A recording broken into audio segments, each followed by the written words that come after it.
Hey there, spooky friends, and welcome to another episode of Pastatime with the Scariest Podcast. Woo! I'm Robin Grace, this is Adam Diaz, and Hello. Today we're here with another handful of homegrown horrors to read you folks.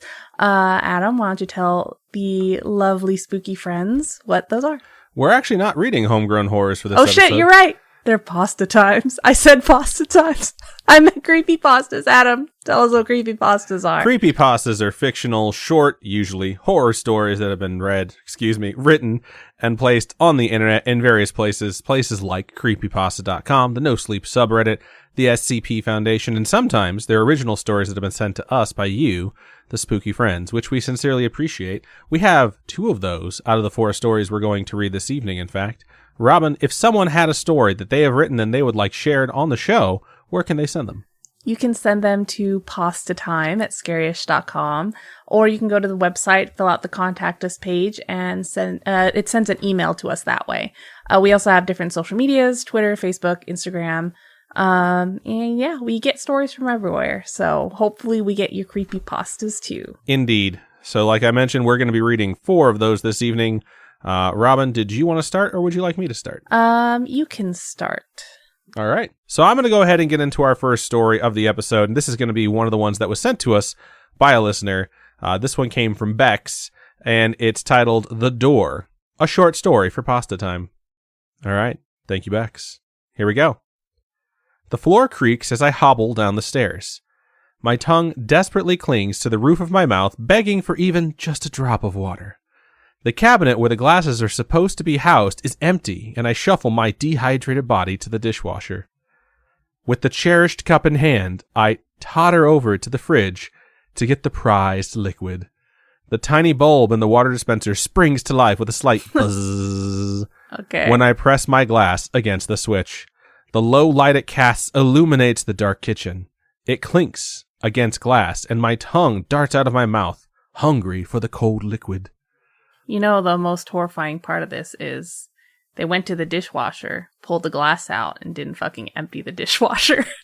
I mean, I'm imagining it's the middle of the night because it's completely dark, so who the fuck would empty a dishwasher in the middle of the night? Oh, wait, I already know the answer to that question. Yes, folks, it's Robin. She is the queen of the midnight, let's put away the dishes, which, in honesty, in the end is always worth it. So, all right, let's get back into the story. Water fills the spaces between the small, frozen cubes in a slow, steady stream. Once the cup fills, the kitchen falls into dark. I squeeze my eyes shut once, twice, 3 times. My lady. To adjust my eyes to the sudden shift. My throat squeezes as I bring the cool glass to my lips, tongue posed on lower lip, hungrily anticipating the sweet, wet nectar. But just before the beverage pours down my throat, a deep, unshakable feeling of dread washes over me. Stronger than the thirst in me is fear, and my body shakes.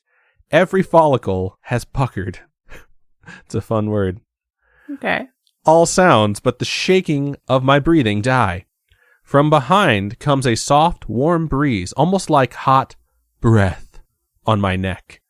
But despite the heat, all warmth rushes out of me. My hands tremble as I shiver, and the glass slips and shatters in a crash, disrupting the deafening silence. Nothing but my trembling body moves. Water pools at my feet. Glass and ice become confused. What was once a warm breeze grows into an overbearing heat. Sweat pools on one side of my body while the other side seizes both in fear and the chill of the night. I'm waiting for the twist. I'm waiting too. It's like, did your dog catch you and you dropped a glass or something like that? The sweltering heat grows and grows unbearably until I slowly turn, my backside now bathed in the cool it craved, while the front faces a hellish heat. At first, I don't know where the heat is coming from. Nothing seems out of place. There is no smoke, no flames. There are no windows open. But then my eyes glide over the door. It's not an unusual door. In fact, it's about as normal as a door could get. The problem is, it's not supposed to be there. I've never seen this door in my life. Where it sits is supposed to be the wall I kept bare to hang paintings. I stepped towards it, the heat only growing, my body now completely enveloped in it. I place my hand on the doorknob, expecting it to burn my skin, which is a dumb thing to do. You never want to put your hand on a doorknob if there's like a fire behind it. You use the back of your hand to feel the door, not the knob. You crawl out because smoke rises, because hot air is... Okay, we all know this. We all learned this as a kid. I'm glad we all remember it. Good job, everyone. Expecting it to burn my skin, but it's cool to the touch. By now, curiosity has quashed my fear, and I painstakingly turn the knob and pull the door open. Again, my expectations are dashed. Instead of a portal to hell or the tunnel of terror from Willy Wonka, the door opens to a staircase leading down. But for some reason, the staircase feels just as, or more, terrifying than the alternatives. But even knowing that, I still start forward, as if beckoned by some unknown force. Once my foot lands on the first step, I am unpleasantly reminded of the dehydration that called me out of bed in the first place. My tongue finds my cracked lips and wets them before pulling itself into my chalk-dry mouth. My throat itches with a cough, and as it leaves my mouth, the sound gets swallowed in the carnivorous, the cavernous stairwell. I become determined to go back to... It could be carnivorous. Maybe the stairs are eating them. You never know. I become determined to go back to the kitchen and get a glass of water before exploring what lay ahead of me. But when I try, something outside of my control keeps me in that stairwell. In fact, the harder I tried, it seemed like I was actually moving down the stairs and not back up into the kitchen. Yes, the whole time I was trying to turn around and walk back into the kitchen, I was actually walking further into the mouth. Now 6 or 7 steps deep, the light on both ends is entirely put out. What's worse is with every step, my dehydration grew. Now, lightheaded and dizzy, with a migraine that had formed out of nowhere, I can't be sure if my vision is gone because the room is dark, or because the black spots in my eyes have crowded out any light. My body is weak, and my joints are tight, longing for water. For some reason, I feel deep inside I have to get to the bottom of the stairs. I know I can find water there. My left foot leaves the step it was on and moves to the next. A wave of nausea compounds with the pounding in my skull, and I crumble to the ground, tumbling 4 or 5 steps. My skin pulls taut against my bones as the moisture leaches out of me. I am now only 2 steps from the bottom. I don't have the strength to pull myself up, so I drag myself down. My heavy skull bangs against the first stair as I near my destination. My body shudders on the last stair. Skin paper dry and hair pulling against my scalp like a mummified corpse.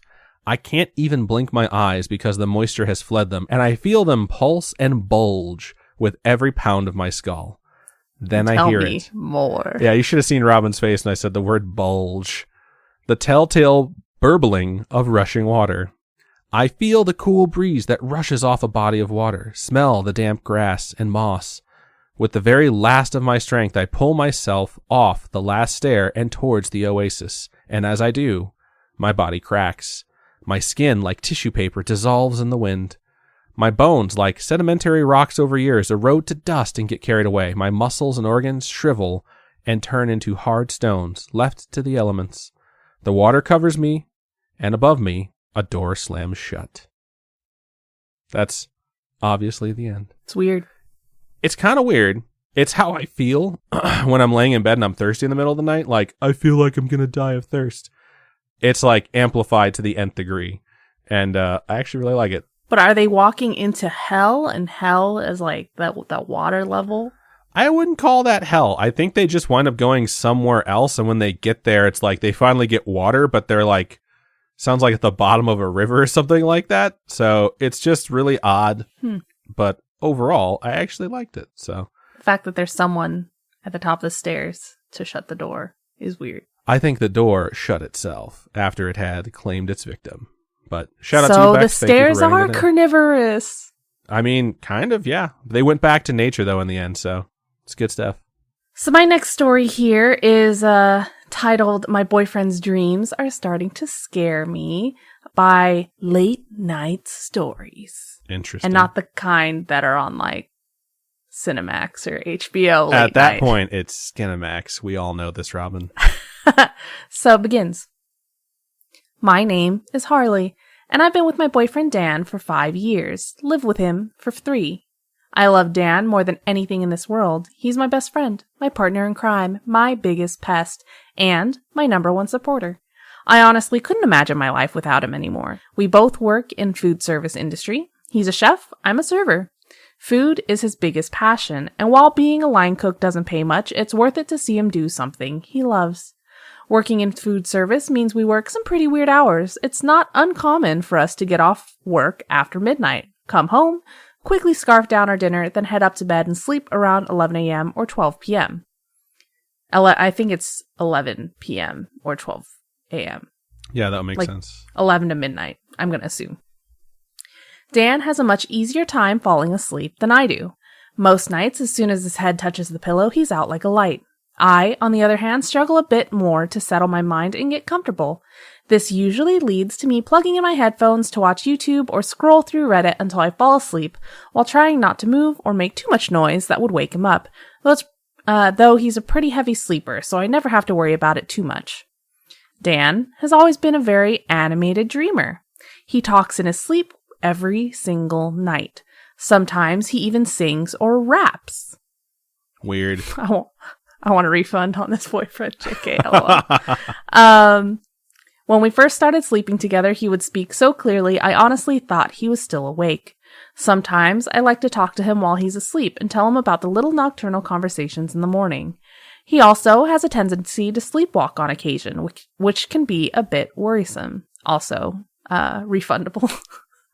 Dan sleeps naked. Yeah, all right. And I can't very well just let him walk out of our apartment in his birthday suit in the middle of the night. You could, but then he'd probably get arrested for indecent exposure. Yeah, for sure. Can you imagine sleepwalking and waking up in jail? I would be so upset, dude. I'd be like, can someone please just tell me what I did? Like, I don't remember anything.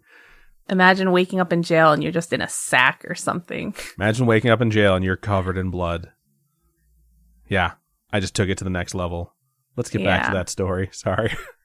Recently, though, his dreams have been getting kind of odd. And when I say recently, I mean within the past year. It started with what seemed to be a few bad dreams. I always keep one earphone out just in case he says something funny, or if he gets out of bed and I need to hear. One night, Dad began tossing and turning and whimpering. Literally whimpering, like a scared puppy.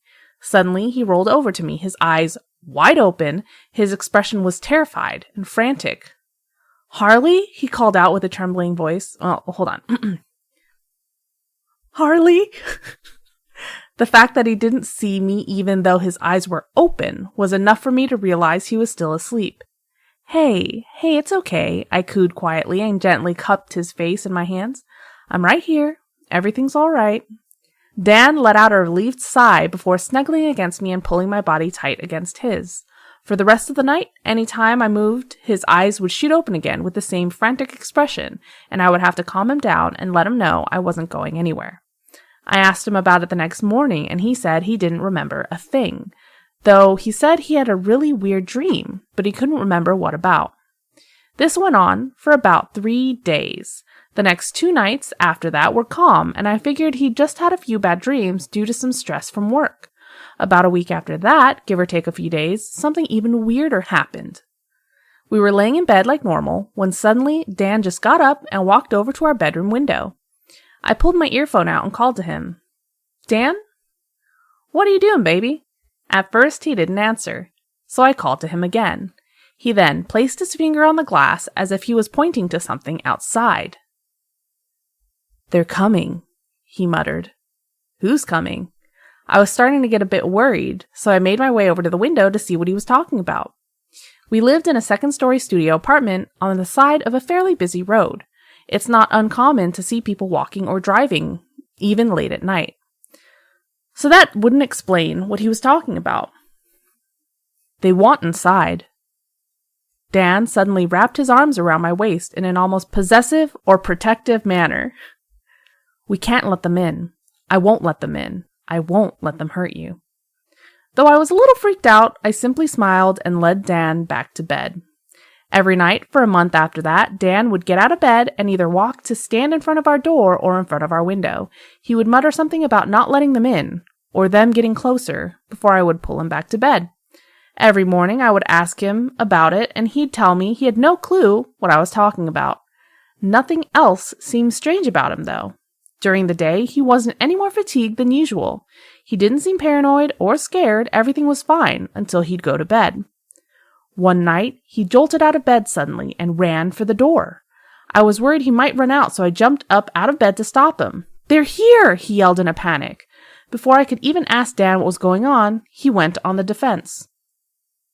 He started screaming at the door, telling them, quote unquote them, to leave. They weren't allowed to come to him. They weren't welcome. With every passing minute, he seemed to become more and more agitated. "You can't have him," he yelled before punching a hole in the wall next to the door. "Daniel Thomas!" Screaming his name like that seemed to startle him awake enough. "Huh? What?" He looked around confused and then whined about his hand hurting. I led him to the bathroom, patched up the little gash across his knuckle, then led him back to bed. He was out like a light again as soon as his knees touched the bed. While he didn't talk the rest of the night, he still tossed and turned quite a bit.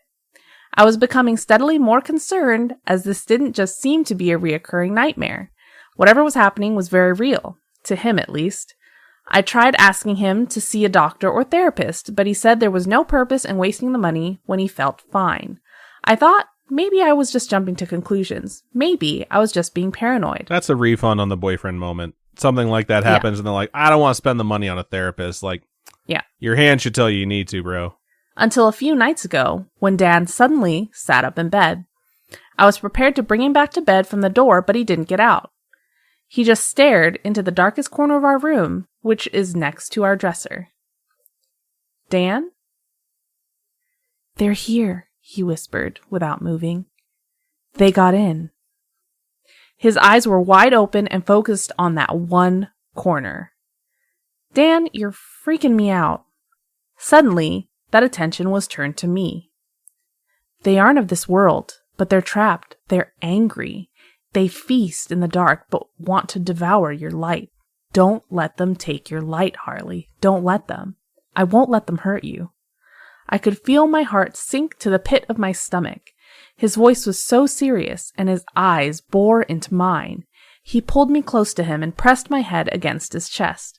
I could hear his heart beating under my ear and tried to use that to forget about what he'd just said. Lately, though, I've been becoming more fearful. I've started seeing shadows move in the dark parts of our apartment. Our electric bill has shot through the roof from me trying to keep the lights on at all times. See? I haven't been able to sleep right because I keep having these nightmares that make me wake up screaming in a cold sweat, but I can never remember what they're about. What's better, paying a therapist to talk to, or paying the electric company to keep all your lights on once shit pops off? I don't know what's happening, but my boyfriend's dreams are starting to scare me. It's a really good story. Yeah. I'm curious as to what they are, them. I mean, it's a really Quote-unquote solid them. premise to kind of creep you out. I think when you end a story and it leaves people wanting more, that means that, one, you're a good writer, two, you have a great idea, and three, you should probably expand upon it unless it's something where it's like people want more for a conclusion. This seems like it's stopping at like after the inciting incident. If this were a movie script, like movie scripts usually like 120 pages, I'd say this is like page 35, page 40. Keep going. I want to hear the rest. I want to know what happens. Because maybe it's nothing. Maybe the paranoia from your boyfriend's crazy sleepwalking like fits has like seeped into your subconscious and is like spilling over into the waking world. Or maybe it's actually something and you can play off both of those where you think you're going crazy at first. Maybe the boyfriend stops having the sleepwalking episodes and then you're left alone with the things you're seeing like moving in the corner. And then eventually you realize it's real or it's not. There's so much you could do with this particular story. I actually really, really enjoyed it. So good pick, Robin. Thank you. So before we move into our next story, we are going to take a really quick commercial break. And we're back. All right, so I'm going to go ahead and move into our third story of the show. And this one's titled Coal Dust. This was written by someone anonymous who posted it to creepypasta.com. It goes like this. So, here I am, laying down on my stomach, helpless. Darkness. There you are. Darkness stifling both my thoughts and cries for help. I was too deep underground now, all sound drowned out by the earth. With my last moments ahead of me, I began to reflect on how the hell I ended up in this position. It's that whole, I bet you're wondering how I got in this situation, opening. I had recently received a tip-off to investigate a small town in northern England. It was a minute, silent town that hardly manifested on any map I could get my hands on. The history of this place was as obscure as itself. The only background information I had received about the location was the construction of the power plant that was finalized in the early 80s. Before then, the town had heavily relied on coal from its coal mines in order to keep residents warm during hard, grueling winters. All right. However, the most striking news that seemed to plague the town was the various reports of missing people and the supposed continued operation of the coal mines despite its long-ago shutdown. Accounts of thick, black smoke slithering from behind the gray ridges that tore along the horizon from across the fields that surrounded the town. That comes out of Adam, too, whenever he has gas. I hate you.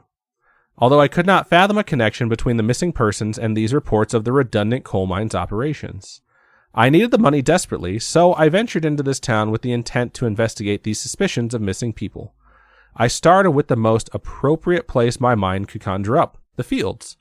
These fields stretched for miles, scarred with snaking paths that cut straight through the tall grass and marshland, all extended towards the ridges.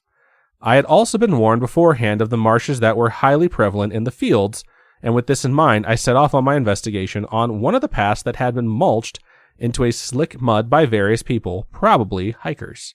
This seemed like an idyllic, scenic place, with the right weather, of course. At this moment in time, the skies were overcast and gray, a miserable blanket draped over the sun that had seemed to have disappeared.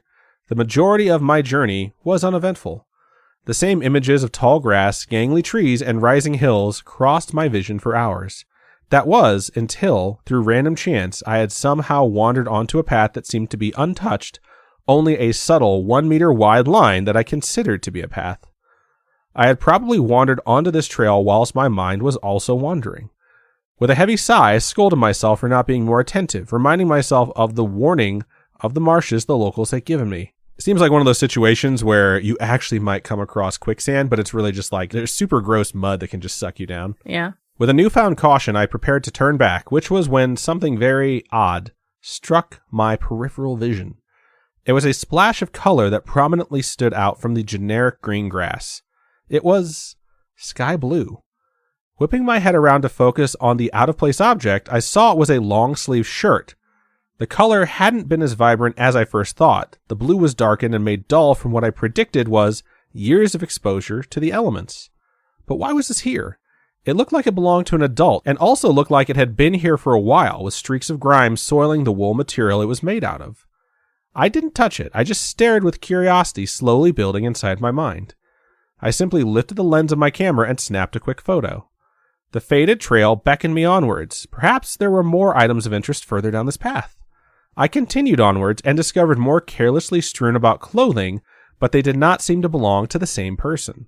All were of different... It's a sexy orgy party. I was going to say, like, these people got really excited for this orgy way too soon, and this happened a long time ago, apparently, and that's where they all went missing. It's like just a giant orgy in a tar pit, and they all sank to the bottom, which is unfortunate. Problem solved. Mystery unraveled. All were of different sizes, some seeming to belong to younger children. I'm glad we got the orgy joke off before that line came in, and others to larger individuals. I took a photo of all I came across. I suddenly became aware of the rapidly setting sun around me. It was getting late, and I needed to turn back. I found nothing else and began to return to my starting point. Speaking of which, where was I? I was perplexed as I glanced behind me, only to notice that there was no longer a path behind me. Only tall grass and lines of trees appeared. I began to walk aimlessly, attempting to find some noticeable feature that would allow me to make my way back, but there was nothing. Around me appeared the same mundane patter of trees, grass, and hill.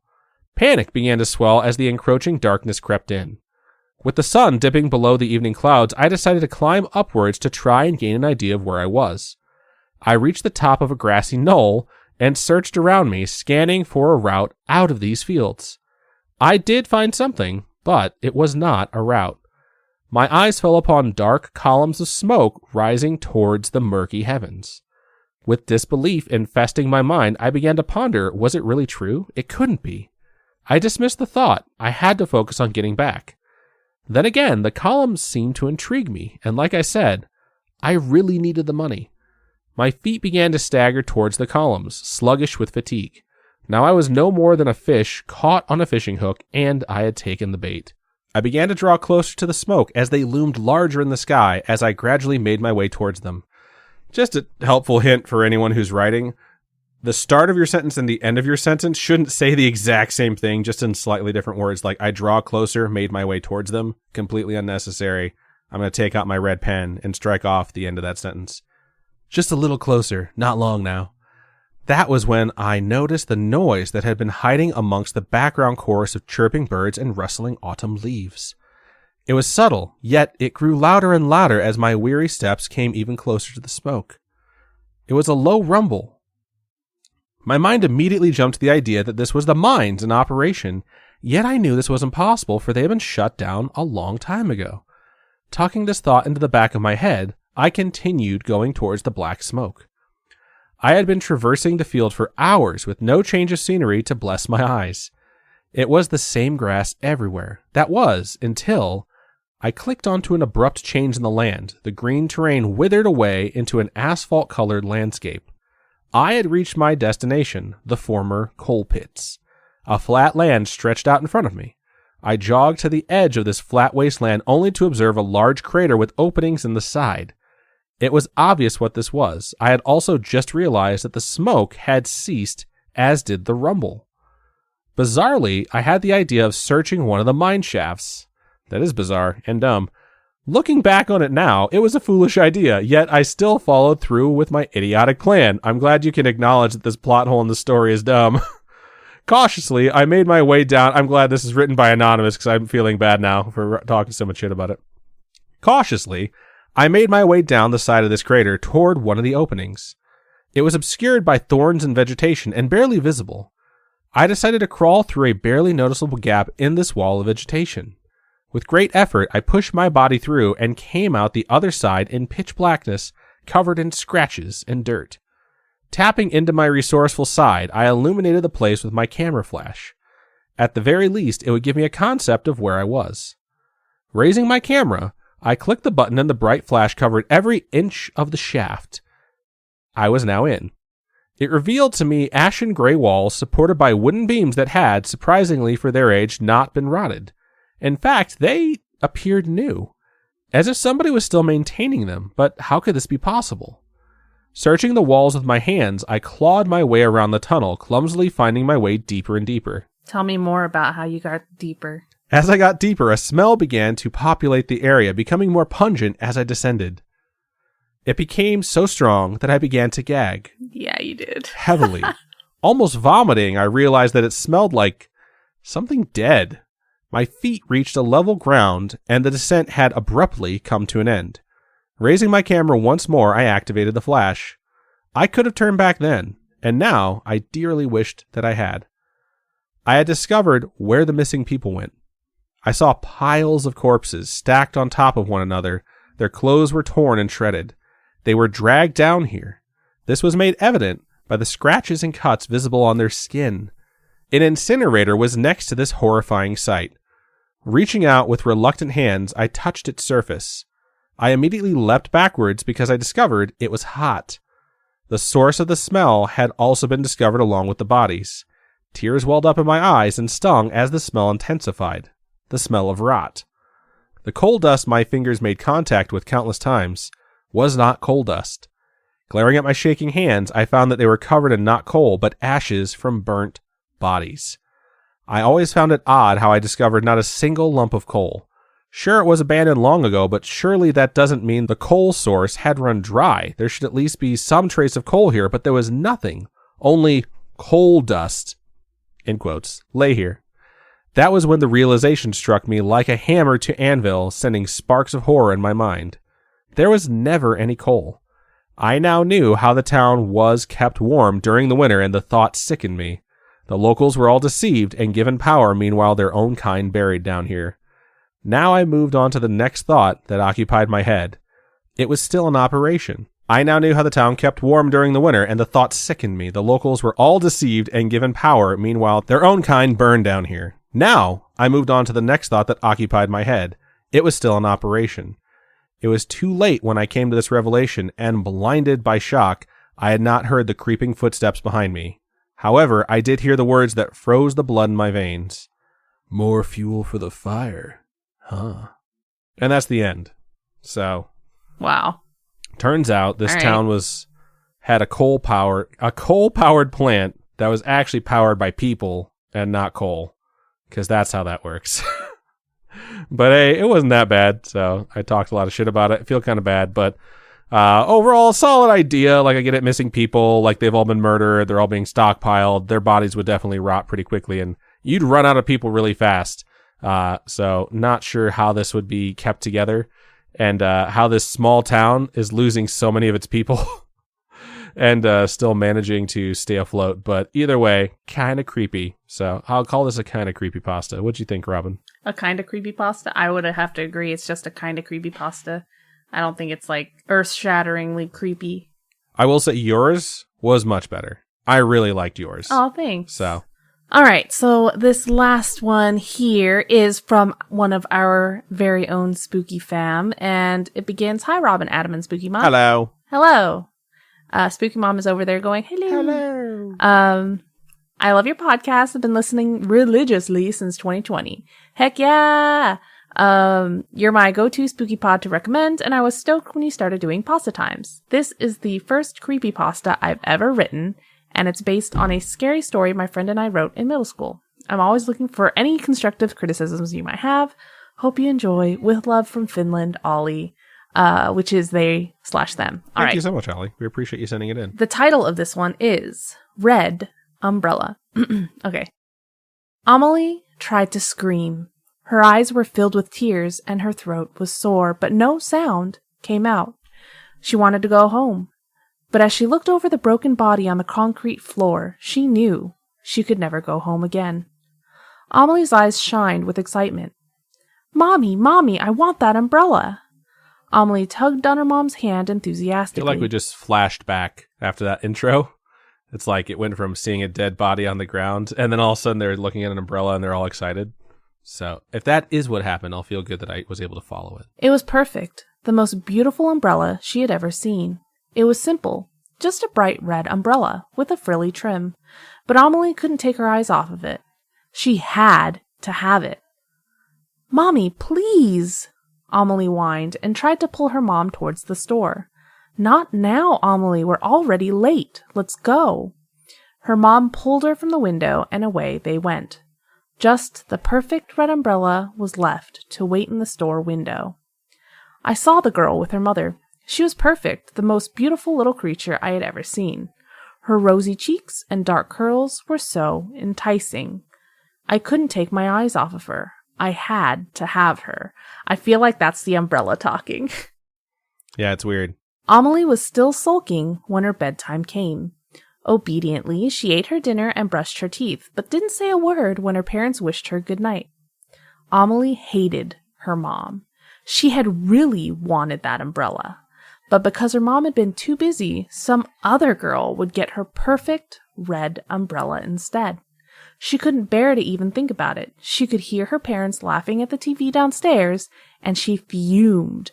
How could they laugh like that when they'd ruined her whole Seriously, life? fucking pricks. Unbelievable. Now, no one would want to be her friend because some other little girl would have the beautiful umbrella instead of her, and everybody would befriend her, and they would all laugh at her. Her being Amelie this time around. Amelie's thoughts were cut short by a sound at her window. She rose out of bed and looked out.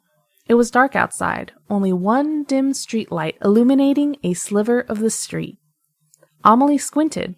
Something was glistening in the rain under the streetlight. It was an umbrella. A red umbrella.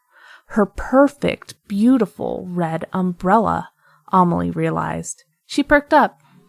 Maybe she could get it. She knew she wasn't supposed to get out of bed, let alone go outside at this hour. And it was just laying there, abandoned. She would sneak out for just a moment, quietly. No one would even realize she'd been gone, and she couldn't resist the red umbrella, waiting for her so lonely, so inviting. I knew she'd come to me. That's obviously the umbrella speaking. Amelie tiptoed down the stairs. She could see the glow of the TV and the quiet voices of her parents below the noise of the show they were watching. Amelie sneaked past the living room, through the kitchen, to the back door. She thought about getting her rubber boots, but she didn't want to risk alerting her parents. Hurriedly, Amelie unlocked the back door. It creaked as she pushed it open, and she waited. She listened, but the only things she could hear were the monotonous pitter-patter of the rain on the pavement and the muffled noise of the TV. No hurried steps or confused voices of her parents. She sighed with relief. She would only be gone for a moment. She left the door ajar and skipped across the muddy backyard. What if she didn't come? I wondered if she could sense the danger and felt anxious for a moment, but I waited patiently. Then I heard the door unlocking and saw her tiny form bound through the backyard. She was coming to me. My Amelie. This fucking umbrella's creepy, dude. Amelie pushed through the back gate and almost ran to the umbrella. It was finally hers, the beautiful red umbrella. She didn't have time to react when the man wrapped his arms around her and a big hand covered her mouth. She tried to call for help. She kicked and thrashed, but it was futile. Futile? Futile. Can say it either way. But that's fucked up.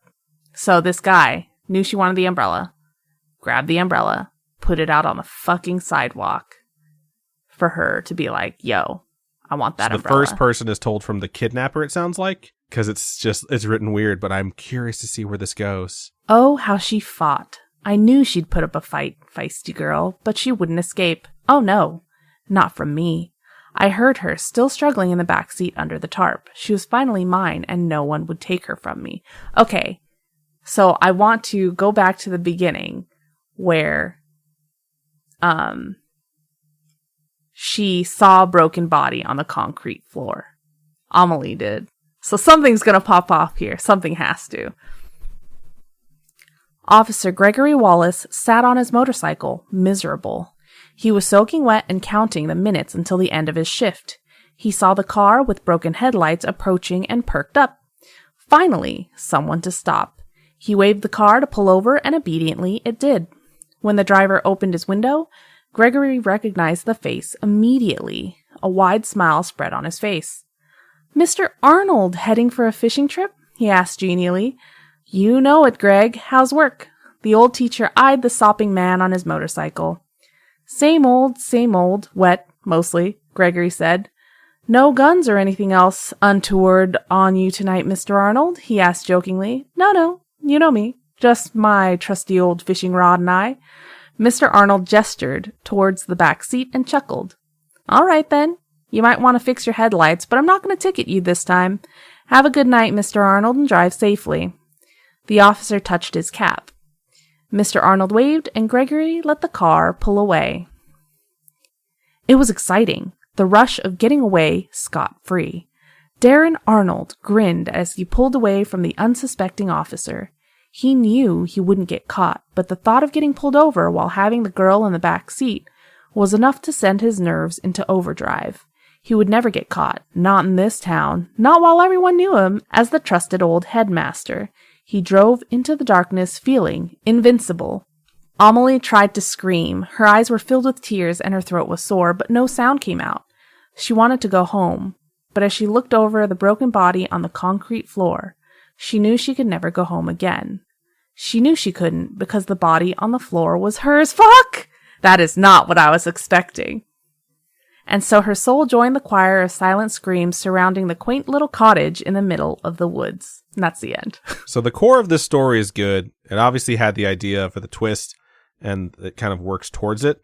If it chooses a voice of just third person in general, it will work a lot better, just because it shifts from like third to first, and then again to third for the officer, stays in third for the rest of the story, and then ends, you know? I think overall, though, it's a good concept, and it's definitely sad and creepy. It's sad.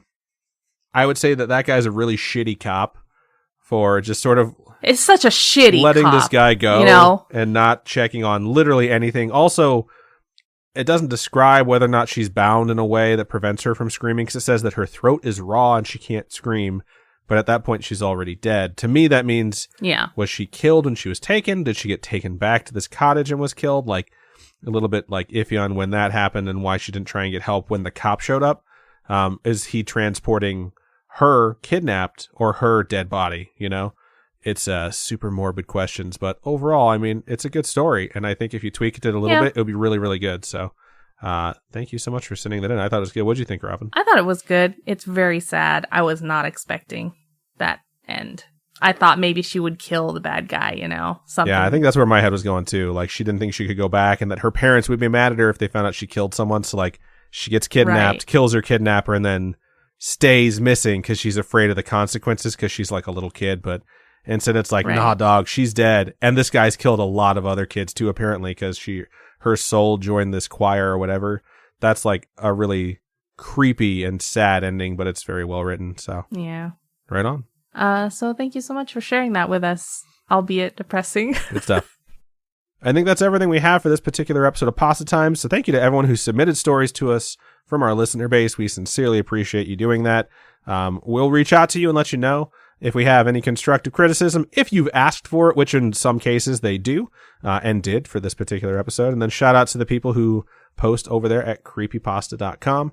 You guys post some really awesome stuff, and it's always really fun reading them. So we appreciate that community 100 as well. If you have a story that you would like to submit to us, or maybe suggest to us a story that we could read at any of those communities, please feel free to reach out to pastatime@scarish.com. You can also hit us up by going to our website, scarish.com, and clicking on Contact Us. Fill out that form. It does come directly to us. Or you can hit us up on our social medias. Facebook is facebook.com/scarishpodcast. Twitter is @scarishpod, and Instagram is @scarishpodcast. Robin, for folks who would like to donate, how can they do? For folks who would like to donate, how can they do so? You can go to patreon.com/scarishpodcast. Those are monthly donations. Tiers start at $1. At $1, you get ad free. And this month, I'm mailing out the acrylic charms finally with an extra bonus sticker that I had not previously had in the pipeline for our patrons that are badge of honor and above. So that'll be nice. And then if you're not into the monthly donation type thing, you can also go to ko-fi.com/scarishpodcast. And those are one-time donations. All your donations go to helping us keep this show going. Not necessarily on the road, unfortunately. Yeah, maybe one day. You never know. But thank you so much to everyone who listens, everyone who watches live. We appreciate all of you. And it's everything we got for Pastatime 33. So, Robin, go ahead and sign us out. Keep on creeping on, and we'll talk to you guys later. Bye-bye.